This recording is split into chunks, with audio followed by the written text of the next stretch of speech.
Assalamualaikum warahmatullahi wabarakatuh. Perkenalkan, nama saya Imam Arifin dari Prodi Teknik Informatika. Kali ini saya akan mempresentasikan makalah yang telah saya buat dengan judul Elektronik Analog dan Digital. Langsung saja.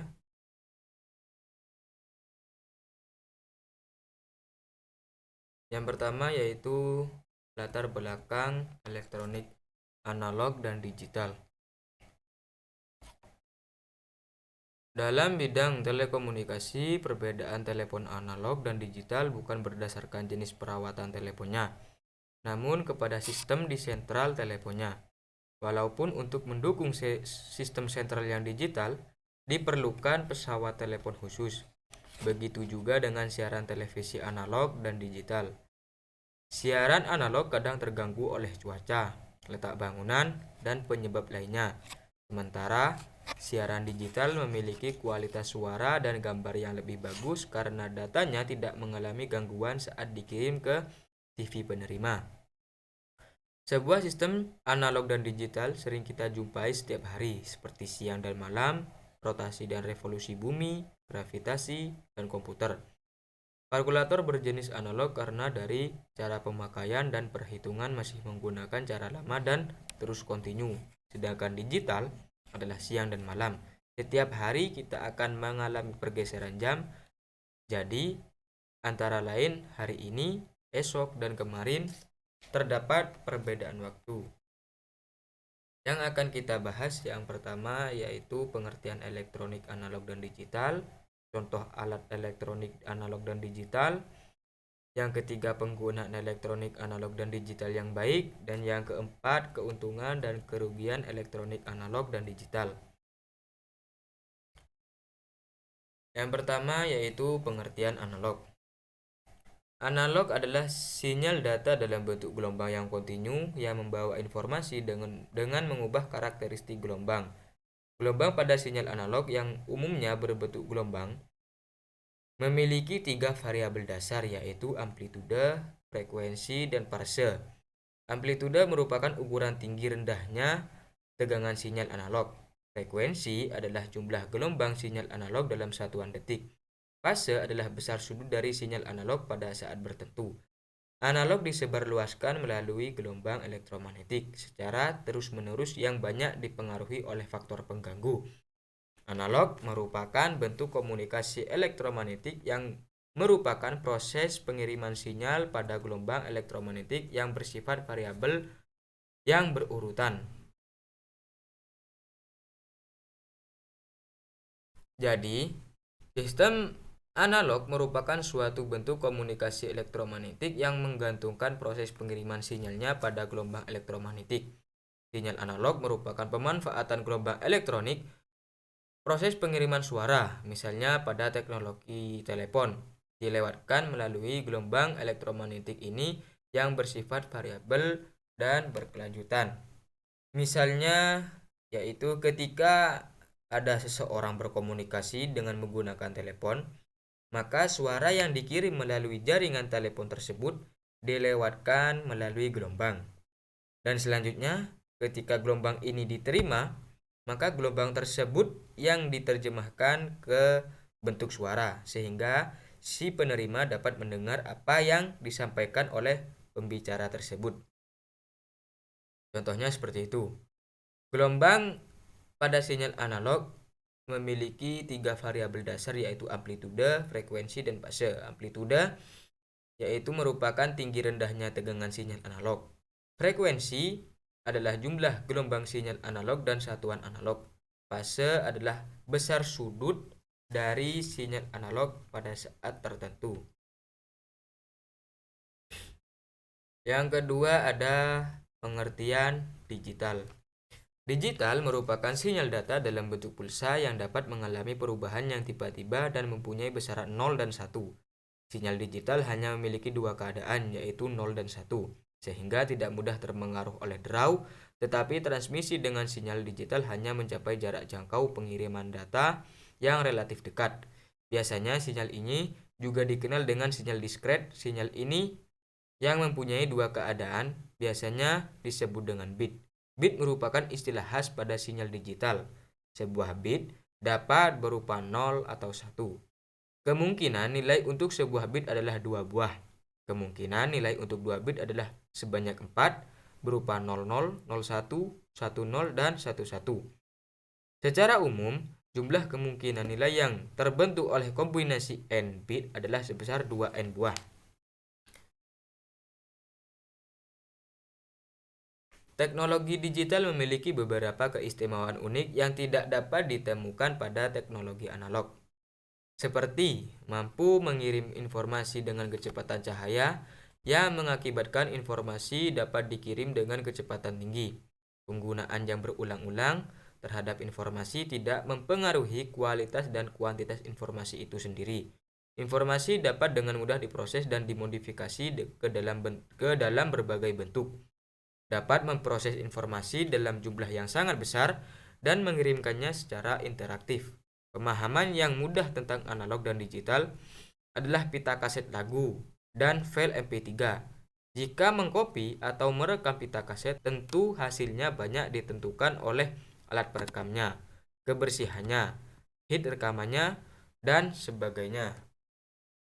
Ketika kita banyak merekam suara ke berbagai tempat, maka kualitas suaranya pun akan berubah menggunakan merekam dengan pita kaset. Tetapi ketika kita mengcopy file MP3, maka yang akan kita dapatkan adalah salinan yang sama persis dengan aslinya. Tetapi banyak juga orang yang menyalin lagu-lagu dari pita kaset menjadi file. Sistem transmisi digital menyediakan tingkat pengiriman informasi yang lebih tinggi, perpindahan informasi yang lebih banyak, tingkat kesalahannya lebih rendah dibandingkan sistem analog, dan peningkatan ekonomi.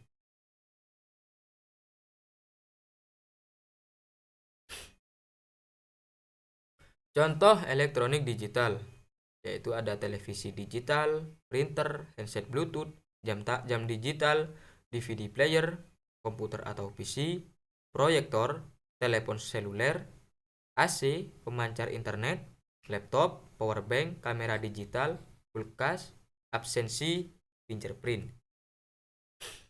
Dan contoh dari elektronik analog yaitu speedometer pada motor, telepon analog, kaset, timbangan gantung analog, tape recorder analog, remote TV, timbangan analog, jam analog, gitar analog, Walkman analog, radio analog, rekaman pita analog, menghitung dengan tangan, batu lidi, alat-alat perkusi, faksimial. Jadi sudah dapat dibedakan dalam contoh elektronik analog ini menggunakan cara lama, yaitu dengan cara manual. Sedangkan elektronik digital itu lebih canggih dibandingkan dengan elektronik analog.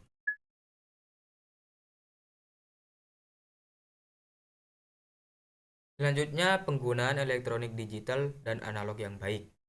Cara menggunakan elektronik digital yang baik: berkomunikasi secara aman. Dimaksudkan dengan proses mengenai pembentukan, penyampaian, penerimaan, dan pengolahan pesan. Dalam hal komunikasi media digital, mengarah kepada komunikan dan komunikator. Kebebasan komunikan dan komunikator untuk menerima dan menyebarkan informasi melalui media digital harus diiringi dengan rasa tanggung jawab. Artinya, informasi yang disampaikan haruslah benar, cara penyampaiannya juga benar, serta dapat mewujudkan kemaslahatan bagi pengguna media digital. Oleh karena itu, pengguna media digital dapat memiliki kesadaran, kendali, dan batasan yang jelas dalam menggunakan teknologi. Dengan kata lain, kemampuan untuk memahami dan menggunakan informasi dalam berbagai format dengan penekanan pada pemikiran kritis juga diperlukan. Bukan hanya keterampilan dalam penguasaan teknologi informasi dan komunikasi, gambaran mengenai tingkat kemampuan kognitif atau psikomotorik teknologi, tetapi juga harus memiliki sikap profesional dan kepribadian yang baik. Dengan demikian, apabila penggunaan media digital kembali akan membentuk dan menyampaikan pesan baru, Komunikator yang sebelumnya komunikan juga harus menggunakan perkataan yang baik-baik, yang dapat menyenangkan hati komunikan. Pelaksanaan etika yang ada dalam penggunaan media digital dilakukan secara bertanggung jawab. Untuk diperlukan kemampuan menyaring, memilah informasi, dan mengakses konten positif dalam penggunaan media digital. Etika ini mengacu kepada pemakaian media digital dengan tepat, aman, dan etis secara proporsional. Jadi, dalam penggunaan elektronik digital ini, kita sekarang berada di zaman modern, di mana jika kita ingin memberikan informasi, kita harus mengetahui apakah informasi tersebut benar atau salah. Karena jika kita memberikan informasi yang salah, maka akan membuat kekacauan kepada orang lain. Dan juga kita harus memberikan informasi yang positif, yang bermanfaat bagi pengguna digital yang lain. Kita sebagai pengguna digital juga harus memiliki rasa tanggung jawab. Jadi, jangan semena-mena menggunakan elektronik digital ini, karena digital ini adalah media yang digunakan oleh banyak orang dan memberikan dampak yang sangat besar. Selanjutnya, elektronik analog. Sama halnya dengan elektronik digital, penggunaan elektronik analog juga harus memiliki kesadaran, kendali, dan batasan yang jelas. Komunikan juga harus menggunakan perkataan yang baik-baik yang dapat menyenangkan hati komunikan. Penggunaan elektronik analog dilakukan secara bertanggung jawab dan juga diperlukan kemampuan menyaring dan mengakses konten positif dalam penggunaannya. Sama halnya dengan yang digital, yaitu memiliki kesadaran dan batasan yang jelas. Dan kita juga harus menggunakan perkataan yang baik-baik agar menyenangkan hati komunikan. Kita ingin memberikan informasi kepada siapapun, itu tidak masalah, selagi informasi tersebut benar dan juga bermanfaat bagi pengguna digital lainnya. Selanjutnya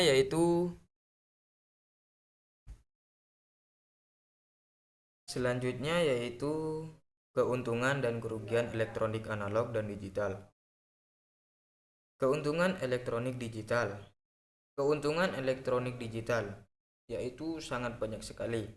Yang pertama, penggunaan yang sering dan berulang-ulang tidak mempengaruhi kuantitas maupun kualitas. Sistem komunikasi yang hasilnya terbukti lebih fleksibel jika dibandingkan dengan elektronik analog. Sering digunakan pada jenis komunikasi yang bersifat padat atau sering digunakan. Alat-alat yang digunakan sebagai teknologi digital lebih mudah digunakan, praktis, harga juga relatif rendah atau murah. Teknologi digital memungkinkan terjadinya peristiwa pengenalan pada banyak layanan-layanan baru.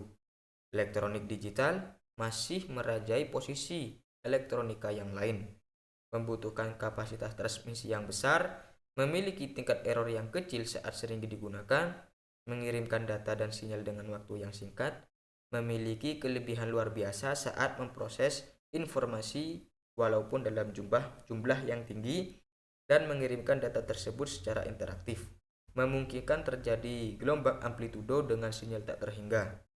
Saya simpulkan yaitu keuntungan dari elektronik digital yaitu walaupun digunakan secara berulang-ulang tidak mempengaruhi kualitas dan kuantitasnya, dan juga kita dapat mengetahui informasi-informasi yang ada di luar sana tanpa kita harus ke tempat tersebut, karena elektronik digital masih merajai elektronika yang lain. Saya contohkan lagi berita yang saat ini sedang viral, yaitu Brazil. Brazil kemarin mengadakan karnaval dan besoknya Brazil terkena musibah. Itu kan kita tidak harus ke sana, melainkan melalui elektronik digital kita mengetahui apa yang kita mengetahui tanpa kita harus ke tempat tersebut. Kerugian elektronik digital membutuhkan energi yang lebih banyak, membutuhkan waktu yang lama untuk memproses digital karena pada tahap awal dan akhir dalam rangkaian digital, besaran analog harus diubah ke digital dan sebaliknya. Sinyal digital tidak sesuai benar dengan sinyal analognya. Biasanya kesalahan pencuplikan atau sampling.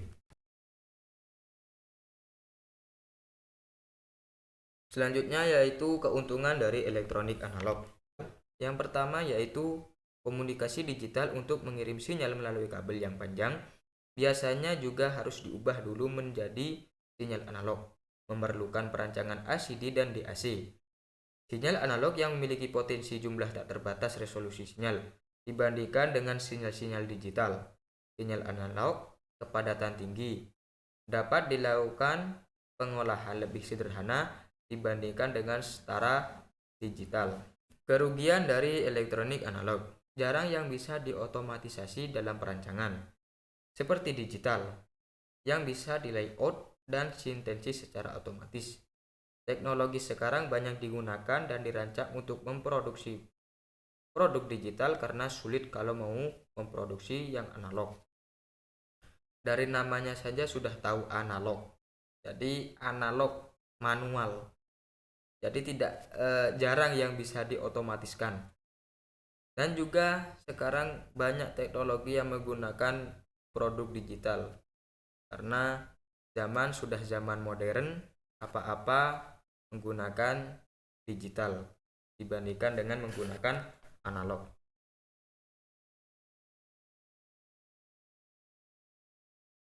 Kesimpulan dari makalah ini yaitu sistem analog dan sistem digital sering digunakan oleh seseorang, baik dalam dunia teknologi maupun sosial.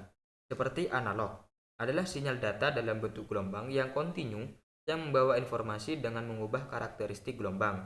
Dua parameter atau karakteristik terpenting yang dimiliki oleh isyarat analog adalah amplitude dan frekuensi. Sedangkan sinyal digital sering disebut juga dengan sirkuit.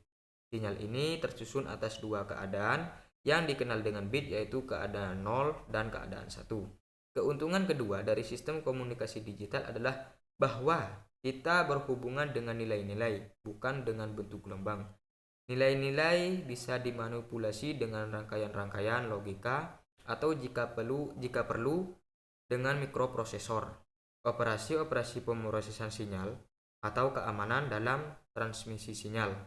Keuntungan ketiga berhubungan dengan range dinamis.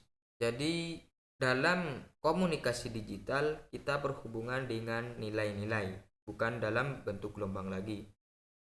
Nilai-nilai ini bisa berubah dengan logika atau etika atau bisa disebut dengan mikroprosesor.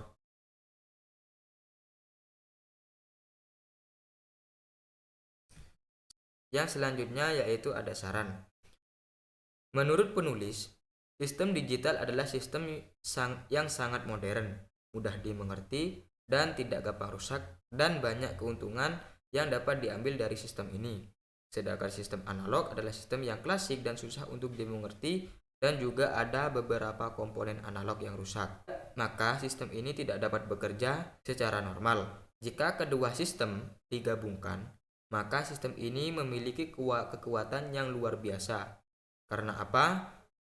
Karena apa yang kita gunakan seperti HP, TV, dan jaringan internet masih menggunakan sistem analog dan digital. Di balik keklasikan sistem analog, terdapat hal yang modern yaitu sistem digital. Jadi jangan dianggap sistem analog itu tidak berguna. Justru adanya sistem analog ini membantu sistem digital untuk memiliki kekuatan yang luar biasa, karena kedua komponen ini sangat berpengaruh dalam zaman sekarang ini. Jadi itulah yang bisa saya presentasikan dalam makalah ini. Kurang lebihnya saya mohon maaf. Saya akhiri. Assalamualaikum warahmatullahi wabarakatuh.